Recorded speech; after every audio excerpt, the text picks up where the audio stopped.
disabilities.com.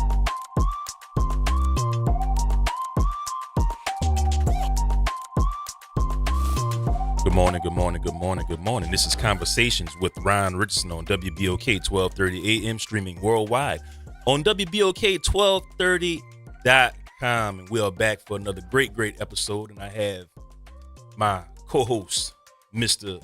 Will Jemison. What's going on, my brother? What's going on? Good morning. Good morning. Good morning. How you doing, man? Pretty good. I'm doing pretty good today. And we have the man of the hour here, longtime radio show host, numerous radio stations in the city of New Orleans, and my brother, my big brother, as I affectionately refer to him, DJ Big A. What's going on, sir? What you say, Ryan Rich? How you been, man? Man, pleasure to be here. Good to see you. It's been about 3 years, huh? It's been off and on, but I watch you on social media. We might not have seen each other face to face, but I've been seeing what you've been doing, man. Yeah. Proud of the work and the development that you've had in your radio career. Because, I like I said, appreciate we've gone that, my back a little bit. You know what I'm saying? All Never right. actually had a chance to do a show or anything like that together, but In due everything time. in God's time, right? In due time. So, Yes, sir. I'm gonna let you take it away and let my listening audience, Mhm. go So ahead. I Do your got a thing. book out.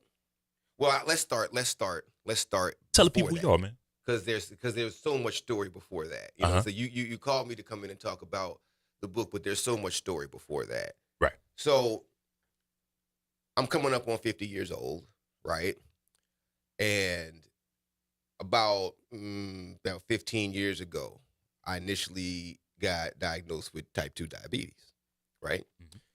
So every year it's been a exercise of trying to make sure that I get myself right, my numbers right, and everything like that. Because anyone that's an entrepreneur knows that when you're an entrepreneur, you are the product. Yes, sir. You're the product, the person. So that started with me trying to get my physical self together.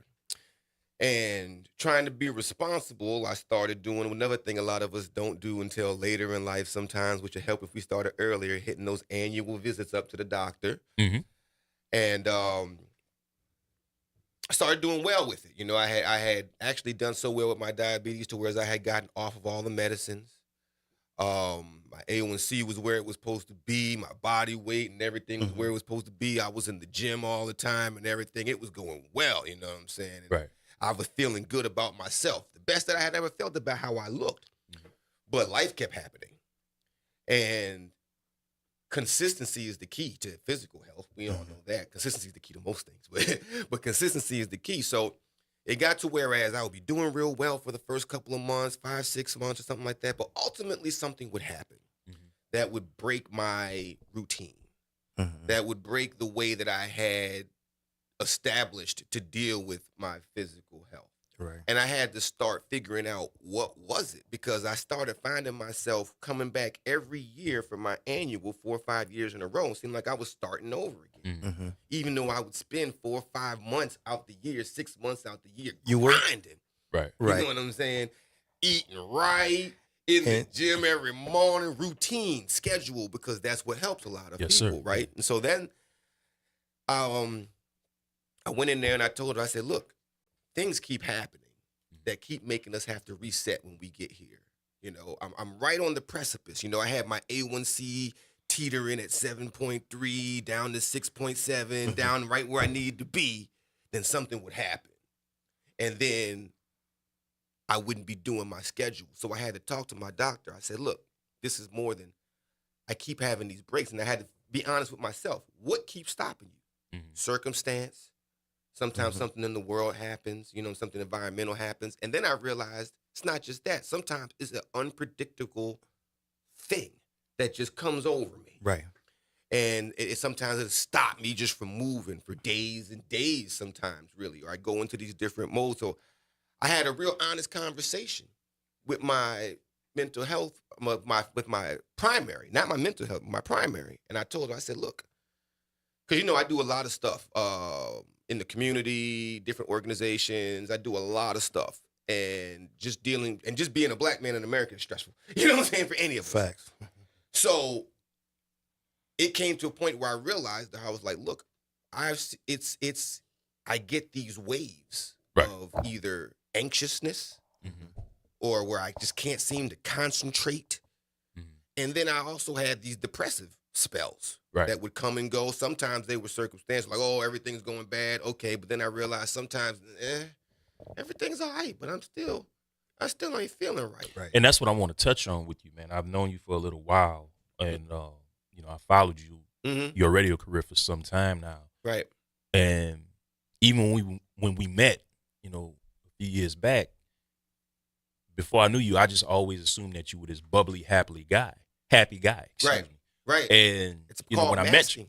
met you, I was like, man, that's Big Abe. Yeah. So nobody knows what's going on off the air or behind the scenes or anything. They sure don't. Yeah. There have been many times, Ron, even back, I used to do mornings and everything like that. There were days where I would come in there and I would turn the mic on. Hey, Ron, what the bubble is? We all, and as soon as that mic turns off, man. You gave him the character. You was giving him the product. You gave him the character. And even people close to me, including my wife, they would always make this differentiation to me that I didn't see because I was masking so much of the time. They were like, that's not you. Right. That's Big Abe is what they call it. And so all of that wraps into what I told my primary. And she was like, you need to go. Because I'll be honest with you, I was having suicidal thoughts. Right. This is not the first time. Like this is throughout my life. Right. And I've never presented that way. Really? But I thought about it like this, because a lot of us struggle with this. And I don't think I'm unique in any way, shape, or form. Yes, sir. But I had to think about it like this. This is what I told my doctor. I said, I've had these thoughts. I struggle with these things. And I'm a logical thinker. So I said, statistically, I'm 100% at beating this. Every time I've had these thoughts, I've beat it. Every time I've been in a rut, I've come out of it. Who ends up any kind of confrontation or conflict with 100% victory ratio? But it's that one time. It's that one time. And I told my doctor, I said, now, I'm not afraid I'm getting ready to hurt myself now or anything like that. But statistically speaking, one day I might not win. Even if I want to win. You know what I'm saying? And a lot of people have the problem even having the desire to want to win because the anxiety kicks in. Some people give up even wanting to win, right? Which is super sad, But if we take that first step, that being that it's hard because we're raised to be strong. Yeah, we suck it up. Rub some dirt on it, walk it off, try harder. And that comes from, like you said, how a lot of us are raised. Yeah. We're men. Especially us as black men. Yeah. It's not because, and I say that because therapy is normalized in so many other communities. It's normal. You see people of all kinds of different ethnicities with their children in therapy early when they think there's a problem. They because the stigma's not attached to them. Because it's different. When it's different races, it's a behavioral issue or we can address this and this. But when it's us, I don't want nobody teasing my child. Something wrong with my child. Ain't nothing wrong with my child. We worry about the stigma of being labeled slow. That's one of the biggest things. A lot of times kids get moved into gifted classes and they completely miscategorize what that is. Some of the most intelligent people have ADHD. Yes. Some of the most intelligent people are autistic. They're not broken, and that's what the name of my book is. Yeah. You're not broken. You just have a different operating system. See, there's a difference between being what's called neurotypical and neurodivergent. Most people, by definition, are neurotypical, right? The average person. Meaning that neurotypical people think of things regularly, linearly. 1, 2, 3, 4, 5, 6, 7, 8, 9, 10. No matter how long it takes to get to 100, right? That's how a neurotypical thinks. Or neurodivergent, or somebody, especially somebody with ADHD, your mind moves real fast. 1, 2, 3, 4, 5, 6, 7 bores me, right? An ADHD mind thinks, are we going to 100? 5 and 5 is 10, 10 and 10 is 20, 20 and 20 is 40, 44 is 80, and 80 and 20 is 100. That's another 100. representation of 0 to 100 real Right. quick, as we say. Right. That's how an ADHD mind thinks, because it takes too long. There's nothing wrong with being neurotypical or neurodivergent. They're just two different operating systems. Mhm.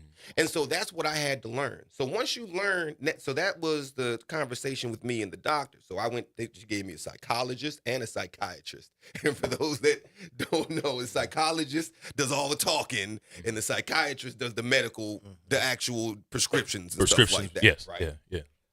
So it took me sitting down with them, and I went through all these tests and everything. I was diagnosed with ADHD, primarily inattentive, general anxiety disorder, and massive depressive disorder, which is an interesting cocktail of things, because, and it's not uncommon, but it's an interesting cocktail.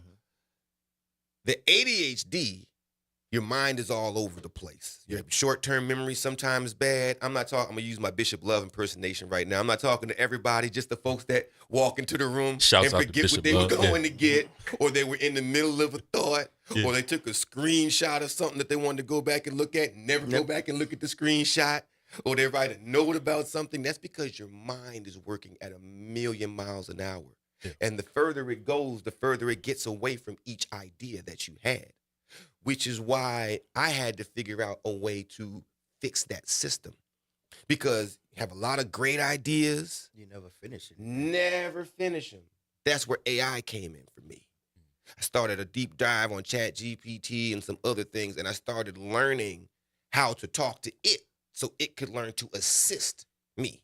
I don't use it as a therapist. I use it as an assistant. I want to ask you, man, Mhm. because it takes a lot of courage to come out, the way you came out, because like I said, I never would have known that you had been dealing with everything that you're dealing with if you would have never said anything. So what was that moment like for you when you decided to come out and say, hey, this is me?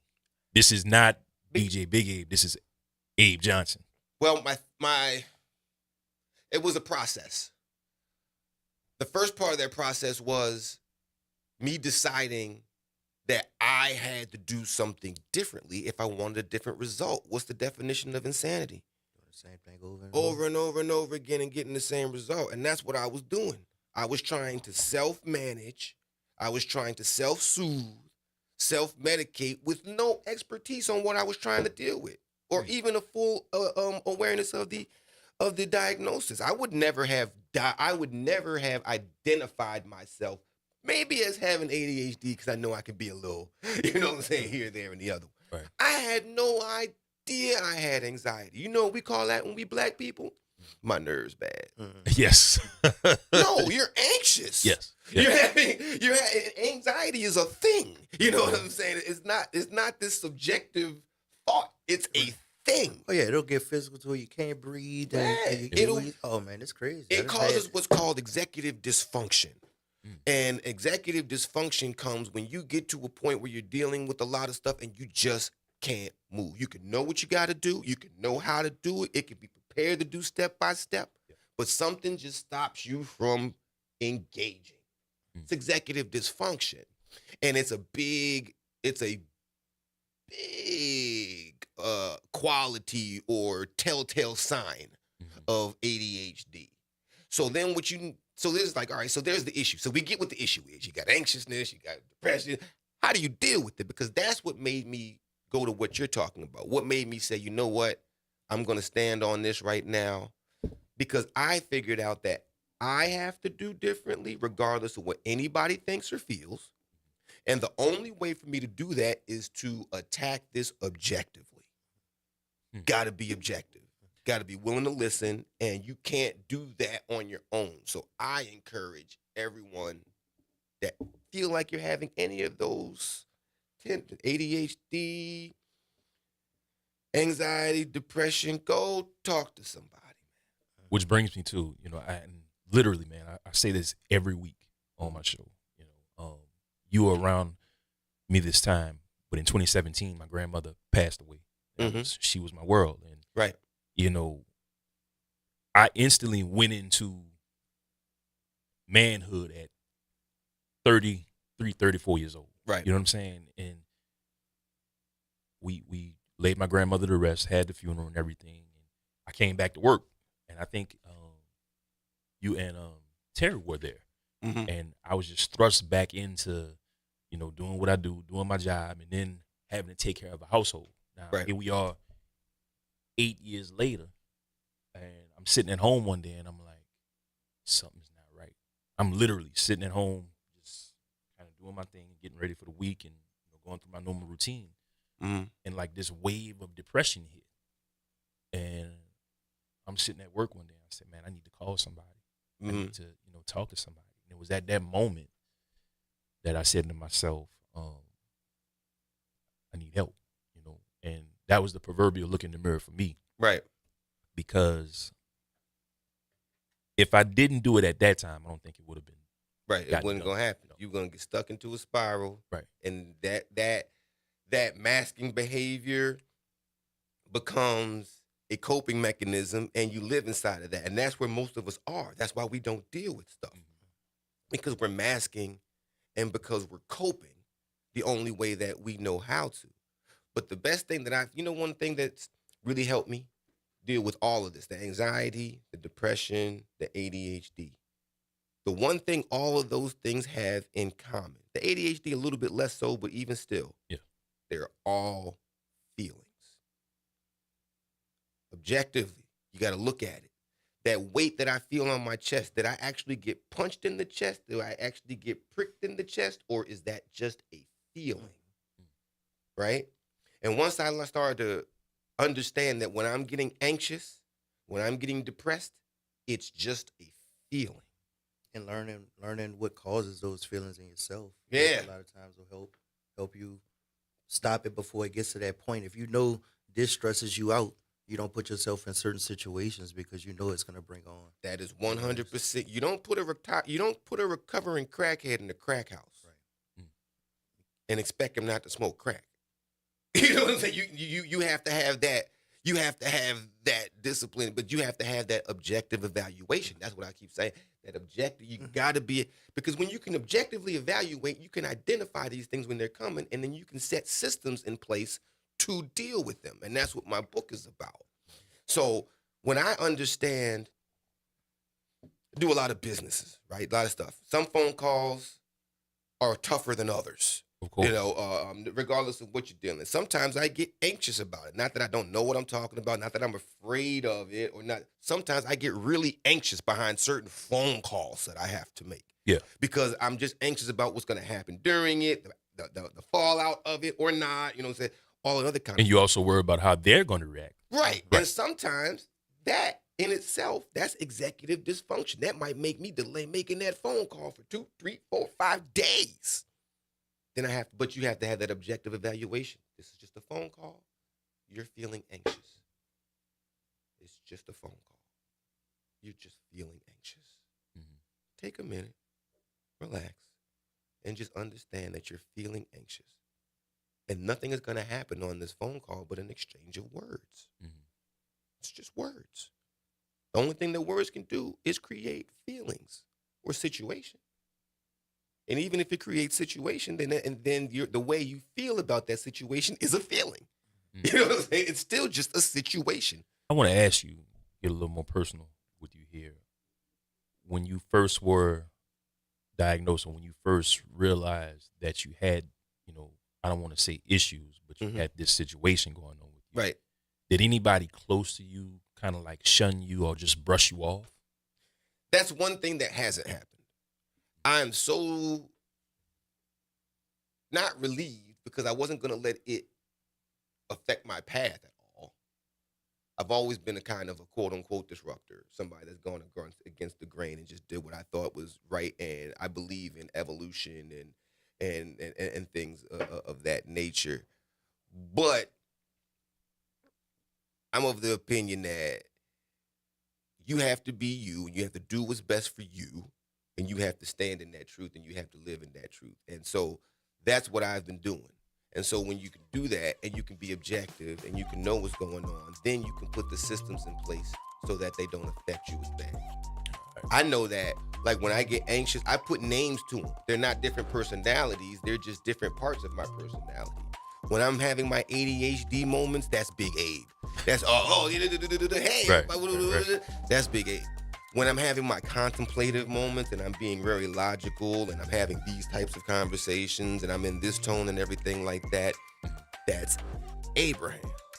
You know what I'm saying? That's more my general anxiety guy. It's this, okay, all right. Protection mode, boom, boom, boom, boom, boom, boom, boom. Then depression, that's like the younger me. That's the young, innocent you that's hurt, that's injured. You have to understand, it's about understanding who's at the mic. Somebody's always at the mic, right? Abraham, Big Abe, the little young, somebody's always at the mic. The biggest thing that you could do for yourself is understand who's at the mic. Hold that thought, my brother, all right? Got to go to our first break. This is Conversations with Ron Richardson on WBOK 1230 AM, streaming worldwide on WBOK1230.com and also on YouTube.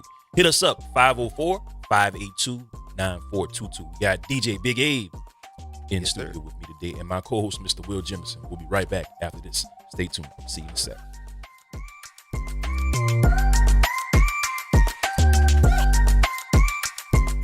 I'm David Patan Sr., owner of Whole Water and Food Over Medicine Academy, coach, consultant, and instructor. We're excited about our 21-day challenge. Stop, prevent, and reverse disease today. Cholesterol, diabetes type 2, high blood pressure, along with chronic illnesses and diseases. We believe that the gift of wellness is the greatest gift, and for $30 per month, $1 a day, you could have this gift for you and your family. I'm Phyllis Washington, and I've benefited with health and weight loss. For your gift of $30, healing and wellness can be yours. Call 504-701-4711. That's 504-701-4711. The Whole Water Store. See you at 2135 Washington Avenue today. Are you looking for the next burlesque sensation? Searching for some prime entertainment on a Sunday night? Well, come down to the Always Lounge as Scarlett Letta presents Show Me Your Noobs. You'll see the finest new entertainers performing burlesque, drag, and a variety of acts that will tease, titillate, and delight you. We are here every third Sunday of the month. Come catch the most raved about show in New Orleans that no one has ever heard of until now.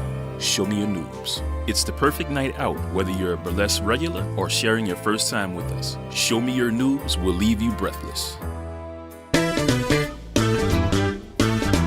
Hi, I'm Leo Jackson, host of Sunday Gospel here every Sunday morning, 5 a.m. to 7 p.m. and 12 o'clock till 2 p.m. You don't want to miss this move of God. It happens only on WBOK. You listen to all day long.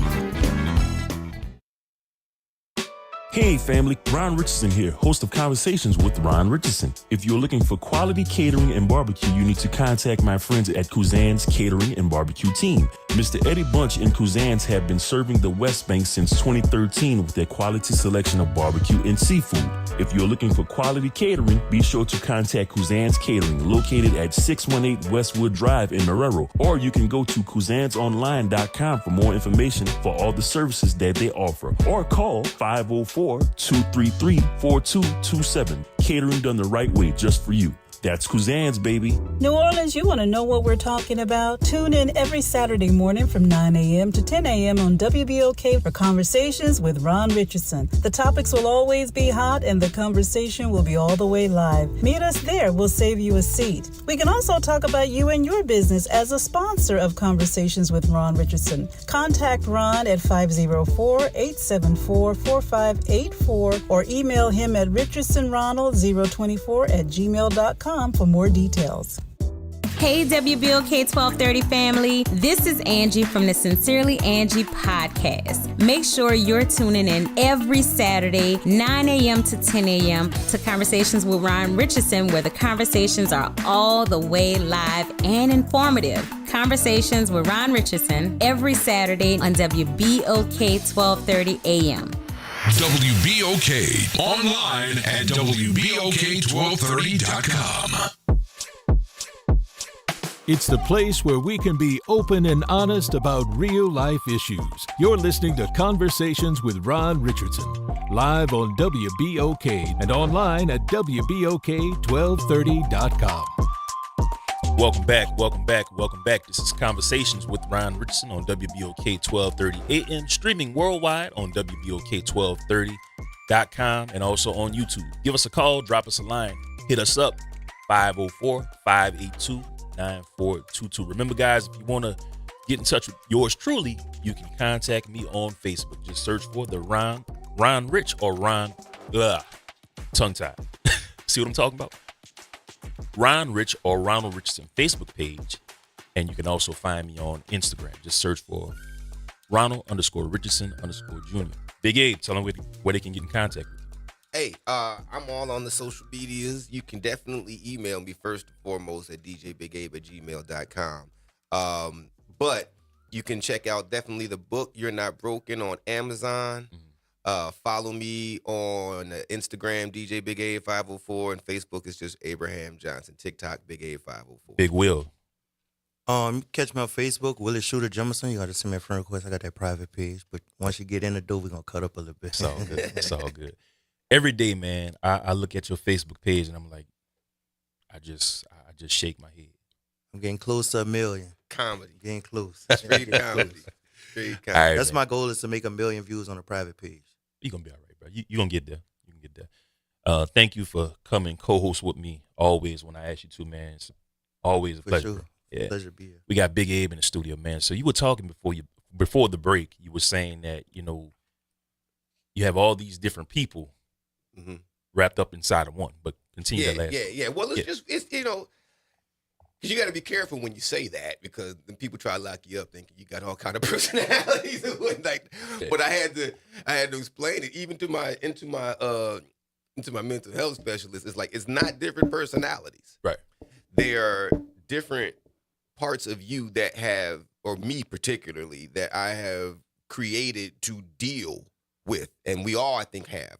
We do. I'm just a logical thinker. I put parameters on it. I put terms on it. But I think we all have those differences inside of us, because we, very few people present their true, authentic, 100% self out in public. Right. Usually that true, authentic self only exists inside four walls when you're there by yourself. When you think about it, though, what you're saying is true, because I'm not the same person that I am when I'm at WBOK. Right. Versus the Ron who's at home, and Will, you also. I don't know. I be tripping all the time. He's like, man, look, you know what I mean? You know what I'm saying? I never know what I'm going to say. I don't know. Yeah, But that's the But I interesting thing feel about you. the Yeah, world. you're right. It's a big hodgepodge of people, and you never know where they are or where they're at, whether they're a neurotypical, whether they're a neurodivergent, because everybody, whenever you meet somebody, they are the complete sum of all of their experiences from the time they were born until the time that they meet you. And there is absolutely no way that you can know what that looks like, because you weren't there. So you have no idea where they are when they come to you, where are they experiencing some sort of episode mentally at the time? Are they circumstantially? Because like you say, you could present like, hey, everybody, wow, Right, they get bubbly, that physical person, but you never know. You never know what's going on upstairs. Ever know. You never And know it's what's that going on kind behind the of, scenes. Sensitivity. I'm sorry. You never know what's going on behind the scenes. Right, absolutely. And it's crazy. I was just listening to you, like you was talking about the type 2 diabetes. I went through something similar. I'm feeling drunk one day and hadn't drank anything, which I don't drink at all now, but Right. I'm feeling drunk and I don't know what's going on. Go to the hospital, A1C 14.5 or something like that. So you type 2 diabetic, and Wow. at the time I was over 300 pounds, and Wow. it was kind of my daughter's mom. She started, you got to do this, make these changes and stuff, and like you, I started getting on it. Don't have to take medication anymore. So Right. it was just making those lifestyle changes, but a lot of it wasn't just making those physical lifestyle changes. It was understanding what was going on upstairs, Yes, because sir. a lot of it was me dealing with stuff mentally, and it was starting to affect my physical being. So getting that mental stuff under control controls a lot of that physical stuff It's a too. big part of it. Eating is a coping mechanism. Like, our bodies are not designed to eat the way that we eat, but boy, it be good. You know what I'm saying? That good. See, and this is where it comes in. People think that this is silly, but this is real. That food, especially here, being good, you know what that causes? Dopamine. Yes. Dopamine is what drives us. At least, especially neurodivergence. Dopamine is what drives us. If there's no dopamine there, I'm not interested. That's what makes you run into executive dysfunction. That's what makes you run into things that you know what to do, you know how to do it, you know when it needs to be done, but you still can't do it. There's no dopamine involved in it for you. You'll leave that and then go to do something. It could be a very little priority, but the dopamine might be high. That's the problem. And that's the beauty of systems. Understanding when you hit one block because the dopamine is gone, don't just live in that state. Move, and you have to understand what your dopamine triggers are. So that's what I do in the morning. I get up, I check with my ChatGPT. ChatGPT, give me my priority list because I fed it what I need to do, right? And it knows what I'm working on and everything like that. Give me my priority list for the day based on the priorities I've given you. And it'll tell me what my list is for the day. It might say you need to do some creative stuff with graphics and stuff at this time. You might need to do some sales calls at this time, and you need to do some administrative stuff at this time. I ain't feeling creative right now, though. Right. So I'm going to just sit around until it's time to do the creative stuff. No, now I got to not, okay, I'm not feeling creative, even though that's what my schedule says. A linear person, though, is going to go 1, 2, 3, 4. Yeah, you got to go down the list. But a neurodivergent has to have the ability to go, one's not working. Let's start at 5. I feel like 5. You feel like 5? 5. Let's do 5. 5, 6, 7, 8, 9, and then we'll come back and do 1, 2, 3, 4, 5. That's the kind of system that you have to be able to create for yourself. It's not a etched-in system. Wake up, 8:15, boom. You got neurodivergence think modularly, not linearly. So when you understand the different ways of dealing, sometimes I can deal linearly. You can only do it linear. Right. Sometimes you can do it. It's system. So you have to be constantly objectively evaluated. And that's why I continue to say objective evaluation is the key to so much. So much, especially when it comes to your personal development and dealing with other people and understanding these ADHD, depressive, and anxiety issues. Because we all have them in some way, shape, or form. Then you add PTSD into there, which has similar effects, which is something, you show me a black person that doesn't have PTSD, I'll show you one that's not from America.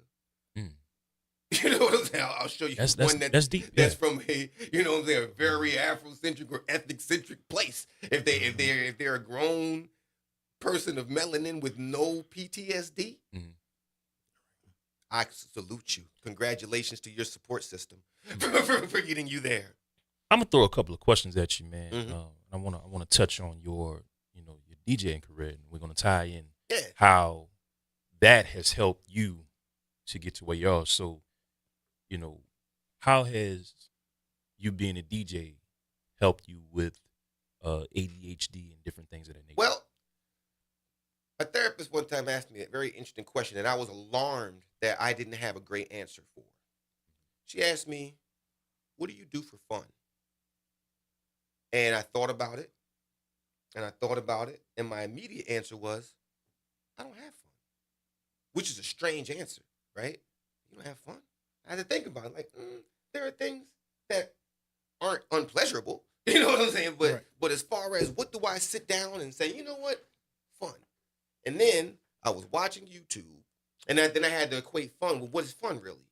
It's fun. For some people, fun is peace. For some people, fun is an activity. For some people, fun is a mind state, a feeling, or something of that. So I had to figure out, well, what is fun to me? Then I was scrolling on YouTube, and I'm from DC originally, right? I grew up in DC.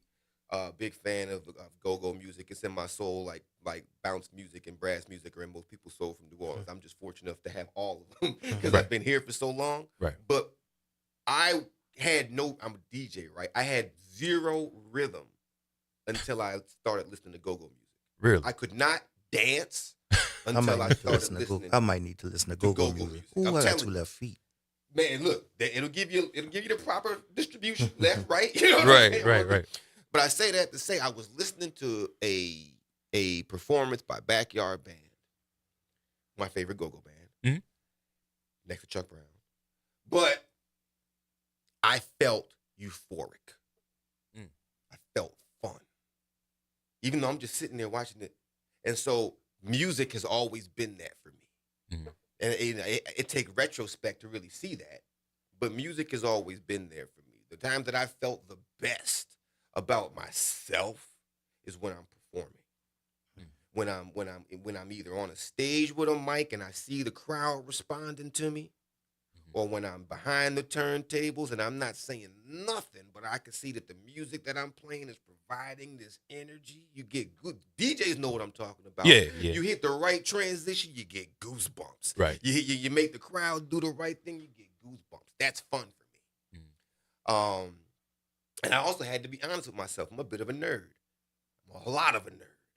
That's fun all right. for me is learning. Right.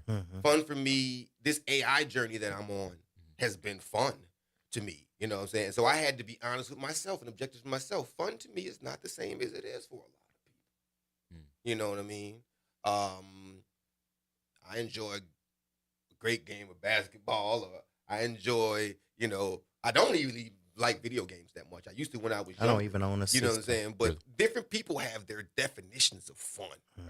So in this, especially when you're dealing with your ADHD, your anxiety, your depression, one of those ways to bring yourself out of that is understanding what you look at as fun and indulging in that.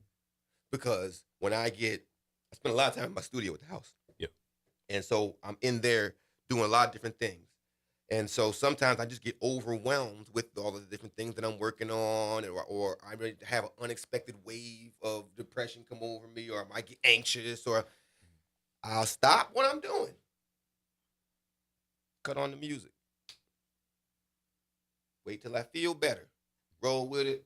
Yeah. All right. Yeah. Now I feel better. You know what I'm saying? Yeah. And so it helps.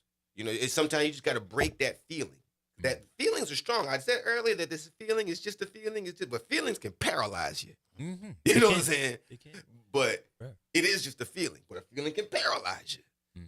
Or it can energize you. So you have to have that objective evaluation. What do I need right now? Ooh, you're having... Because I talk to myself now in those terms where I wasn't doing that before, and it's helping. Right. What's wrong? You're feeling anxious. You're feeling anxious.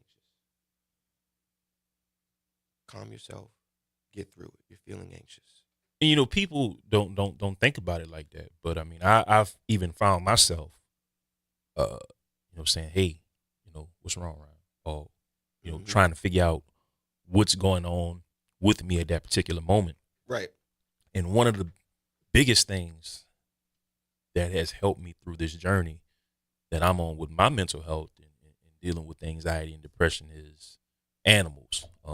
Y'all follow me, yes. on Facebook, and you have your dog. got a pit bull about 3 years ago, man, and that me too. One of the best decisions I've ever made. Man, shout out to my good buddy Kane. Yeah. First of all, we cannot speak of my dog without first prefacing the fact that he is first a really good boy, and he is my buddy. But my friends call him my emotional support dog. It is. It's nothing like a good Everybody, buddy. I don't have a dog. My daughter want a dog back. Man, get you a dog. Yes. First of all, they're I'm really good buddies. Good.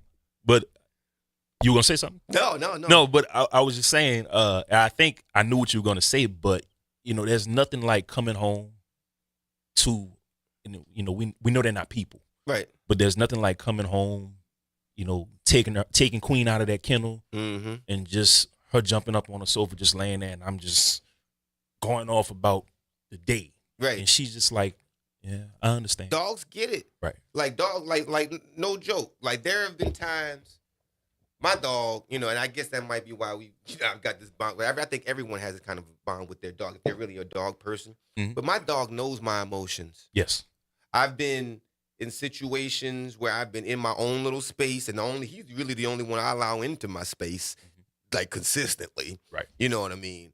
So, but he knows if I'm sitting there, and he can tell when I'm feeling depressed, and I'm not afraid to say it. There have been times when I've been in there, I've been in tears, just dealing with what I'm dealing with, and the first thing that happens, I look up. Them big eyes looking right up at me, or the head laying on me, or they know that they can't do much. But dogs understand that. Dogs understand the emotional attachment. They know what they're there for. Y'all gonna have me go to the pound and adopt a dog. Man, my daughter been asking for one. Right. Let me tell you something, man. No, there's very little love in the world, right? Like a dog. that Yes. let you take care of and that you love and you spend time with that dog? Because you can't just get a dog and you got to Right. spend time. You got to with spend it. time. You got to spend a lot of time with. That's what creates the bond. And Will, I'm gonna tell you something else too, man. When I first got Queen, you know, I wasn't gonna get her. She wasn't the dog that I wanted. I didn't. I was against a female pup. I was like, I don't want a girl dog. Right. You know, and as I was walking out of the shelter, like she kept looking at me, and I was like, nah, and like she looked at me, You was hooked. they say, you know, they choose you. They do. And so I told the lady, I said, you know what, ma'am, take her out of the kennel. Let me see. And instant connection. As soon as she came out the kennel, she walked up to me, looked at me. I was sitting down, and she put her head on my leg, and I was like, you want to come home with me? So Yeah. it's My It's a sister, feeling, man. my sister never wanted a dog. Like she was anti-dog. Right. She got a dog Shaq, and I tell my daughter that's your part-time dog. We go see Shaq on the weekend. You gotta get After a full I got an time emotional support Glock.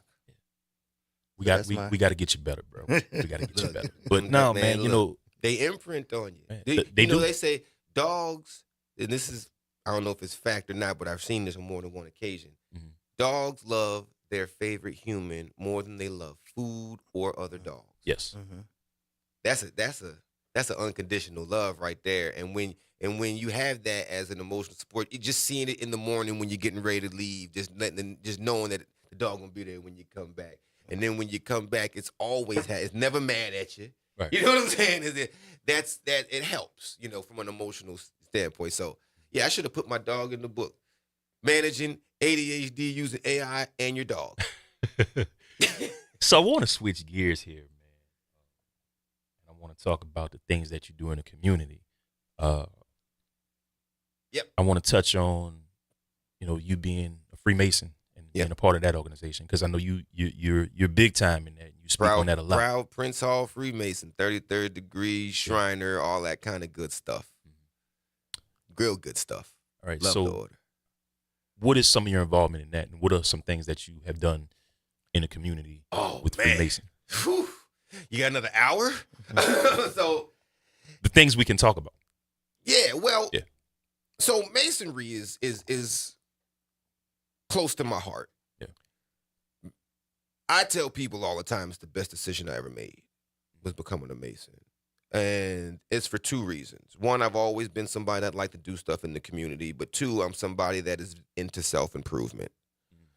And masonry and shrindom definitely cover that spectrum. We do a lot of stuff in the community, but we don't do it to be like, hey, we're in the community doing stuff. Freemasonry, especially Prince Hall Masonry, Yes, sir. has been the backbone of the black community since the mid 1700s, late 1700s, right? And ever since I think that one of the biggest disservices to the black community from an educational standpoint is the lack of the awareness of the name Prince Hall. Because if you take a second to just glance over what this man, this man was and what he did. When you talk about all the abolitionists and everything like that had to start somewhere, right? Prince Hall was one of the first. Black school for black children. Very first one, Prince Hall in America. A black man who could talk to the politicians of the time, that was super rare. And he created a system, because Freemasonry goes back into what we call time immemorial, right? Way back into ancient Kemet, depending upon who you are and how much of your intellect you really want to go back with, right? Modern Freemasonry, though, dates back to 1717. So it's a system that's existed way even before then.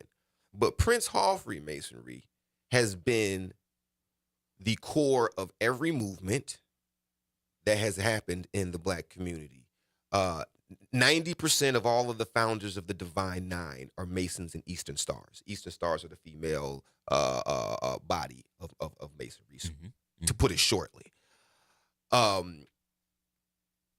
People like Thurgood Marshall are on record, and we have paperwork saying this because he was a Prince Hall Mason as well. The civil rights movement would have failed without Prince Hall Masonry. We funded it.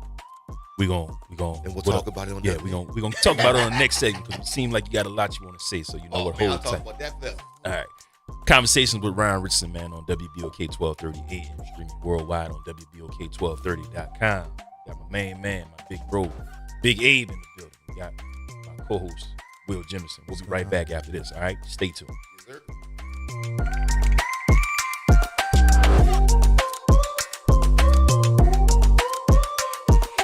Real issues, real talk, real solutions. Miss an episode of The Reality Check? You can catch every episode anytime. Search WBOK Media on your favorite podcast app to tap the bold commentary, real-time reactions, and powerful perspectives from the people and leaders shaping our city. Download, share, and rate it 5 stars because the real ones always stay informed.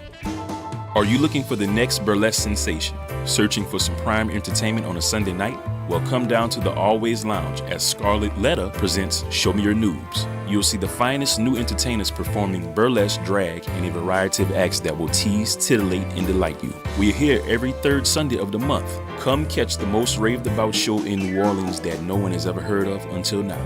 Show Me Your Noobs. It's the perfect night out, whether you're a burlesque regular or sharing your first time with us. Show Me Your Noobs will leave you breathless.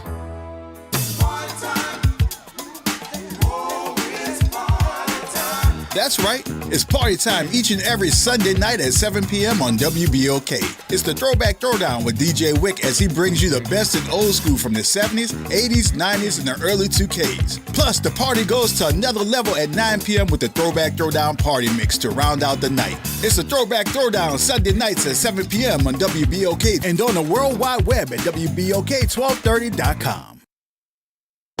Ron Richardson here. If you are like me, that means you love the feeling of getting a fresh haircut and shave. If you do, then you should check out my friends Eddie and Dana Bunch at First Impressions Barber and Beauty Salon, specializing in hairstyles for men, women, and children. If you want to make a good first impression, you should check out First Impressions Barber and Beauty Salon located at 618 Westwood Drive in Marrero or call 504-341-6777. Remember, it's never too late to make that first impression at First Impressions Barber and Beauty Salon. New Orleans, you want to know what we're talking about? Tune in every Saturday morning from 9 a.m. to 10 a.m. on WBOK for Conversations with Ron Richardson. The topics will always be hot and the conversation will be all the way live. Meet us there. We'll save you a seat. We can also talk about you and your business as a sponsor of Conversations with Ron Richardson. Contact Ron at 504-874-4584 or email him at richardsonronald024@gmail.com for more details. Hey WBOK 1230 family, this is Angie from the Sincerely Angie podcast. Make sure you're tuning in every Saturday, 9 a.m. to 10 a.m. to Conversations with Ron Richardson, where the conversations are all the way live and informative. Conversations with Ron Richardson every Saturday on WBOK 1230 a.m. I'm Wendell Pierce. Thanks for making WBOK your station. WBOK. Thanks for listening to Conversations with Ron Richardson, live on WBOK, and listen online at WBOK1230.com. Now, back to Ron. Welcome back. Conversations with Ron Richardson, man. I got my main man, Mr. DJ Big A. Hit us up. Drop us a line. Give us a call. 504-582-9422. 504-582-9422. And I have my main man also, Mr. Will Jimison. Shooter. What's going on, man? All right, so Big A, before we went to break, you were touching on the different things that you do within the Free Mason organization. Continue with that. Right. So, we do, because I would never say me, because in New Orleans alone, there are 26 Prince Hall Masonic lodges, right? A lodge, for those that don't know, is not actually a physical place. It's the grouping of Masons that come together and meet. It's a lodge. My lodge is called Crescent City Lodge number 274.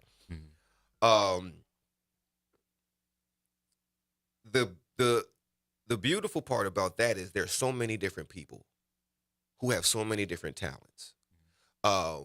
We have groups that not only, because everybody does your Christmas stuff, your Thanksgiving stuff, and there's need for that. Don't get me wrong, right? Because that's a great place. We do a lot of that too. Sometimes we do an annual thing with my lodge where we serve food and give away toys for 200 to 300 families every year. Right. Quietly, you know what I'm saying? Because we don't do it. They say it's always good to be seen giving, but don't give to be seen. Give to be seen. It's that, but because there's constant work that has to be done, you know what I'm saying? And until we're done, no accolades need to be given out, you know what I'm saying? And we're not done. Right. So, and you don't do this. Go ahead. They don't do this for accolades. No. The only time that you really see it is because sometimes things do require promotion. For things to happen, you have to put it out in the public. Yes. And then as Masons, we don't recruit because it has to be in your heart. You have to, they say to be one, you have to ask one. I happen to be one. You might want to ask one. Maybe you have asked one. I don't know. But wink. Yeah, wink, wink. But in order to be one, you have to ask one, right? So how you going to ask one if you don't know who they are? So you got to be seen sometimes doing things. And it's good to be seen because you never know who you're going to encourage to do the same type of thing, right? So we don't do it to be seen, but sometimes we have to be seen doing it so that people understand that we're still here. Because a lot of people don't think, my granddaddy was and Masons ain't around. Man, look, Masons are around. We're still super plentiful. We're everywhere. We just don't look like your daddy's Masons. Yes. Some of us are tatted up. You know what I'm saying? We just don't look like your father's Masons. But if you catch us at a Masonic event, we do look like your daddy's Masons. Yes. Because the entity is the same. The people change as the world does. Right. So what we used to do back then, funding the civil rights movement.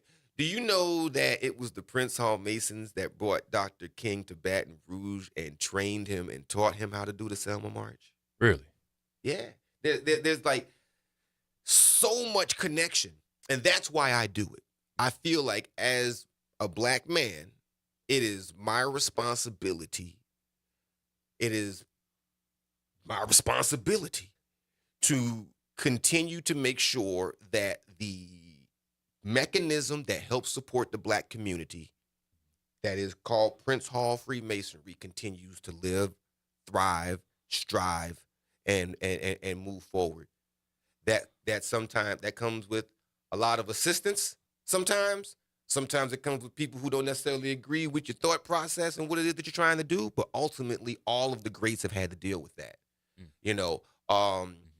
Not that I consider myself a great, but I understand that if you're going to do the job that a lot of people either aren't prepared to do, aren't willing to do, or aren't even aware that it's there to be done, that it comes with weight and it comes with responsibility. Mm-hmm. And so that's why I do. Anybody that's followed me, I've been a Freemason since 2013. I was a part of another organization, and then I became a part of Prince Hall Freemasonry because I feel like it's really every black man's inherent right. If you're on the side of, if you're a community guy, if you're really somebody who cares about, and I'm not saying this is the only thing that you can do if that is you. Of course. But right. I'm saying if you fit these qualities, that is the qualities of Prince Hall Masons. Community guys, politically involved guys, family guys, and women. Because I don't want you to think that Prince Hall Masonry only consists of men. Yes. You have to be a man to be a Mason. But we do have a female body that we could not survive without. Called the Order of the Eastern Stars as the grand chapter.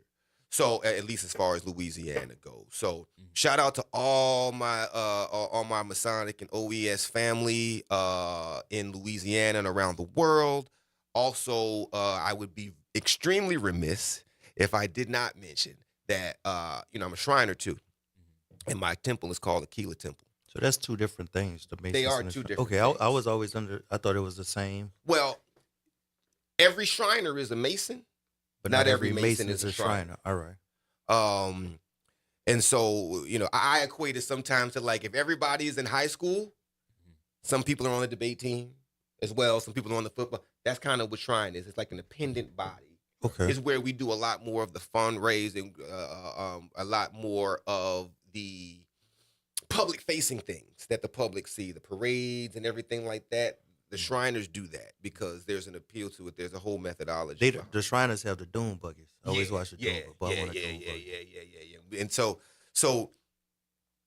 with that, you know what I mean? I just think that, I was talking about the Shrine. We have a ball coming up, a big gala coming up on November 8th. It's going to be over at the Algiers Auditorium. It's going to be a great thing. Top shelf bar open. It's going to be food. It's going to be great. Holla at me. Hit me up on my Facebook page if you want some tickets. You can go holla at your folks right quick. It's going to be a really dope affair. Trust me. But things like that, you know, we have fun and we make money sometimes, and we take that money and we turn back and we put it into the community. We have national community health initiatives that we do as Shriners. We have Shriners as mentors. These things have to get funded somehow. And sometimes we take the public face of enjoyment and turn that into action for the community. All right, man. So you know what? We've come to the end of it, all right? Oh, man. We'll do a part 2. I was back on the radio for a hot second. All right, man. Very quickly, any positive words of encouragement in closing? If you have been struggling with any of the things that we've talked about today, as far as anxiety, depression, or ADHD, please don't hesitate to seek some help, to seek someone to talk to, a professional, and then objectively evaluate yourself, your situation at all times, man. If you can be honest with yourself, then you can make movements within your life. All right, man. This has been Conversations with Ron Richardson. Big Abe, quickly, before we get out of here, tell them where they can get in contact with you. Hit me up on Facebook, man. Abraham Johnson's real easy to find. Get the book, You're Not Broken, Volume 1 on Amazon. The ebook is available. It'll bless you. Trust me, if you're struggling with any of these things. And if you need to email me, because Big Abe is open for bookings, I DJ all the time. DJBigAbe504@gmail.com. All right. Special thanks to Will Jemison. Thank you for having me. My good buddy behind the scenes, Mr. Adonis. See you next week, New Orleans. Peace and love. And remember, healing and recovery start with you. I love you. Peace.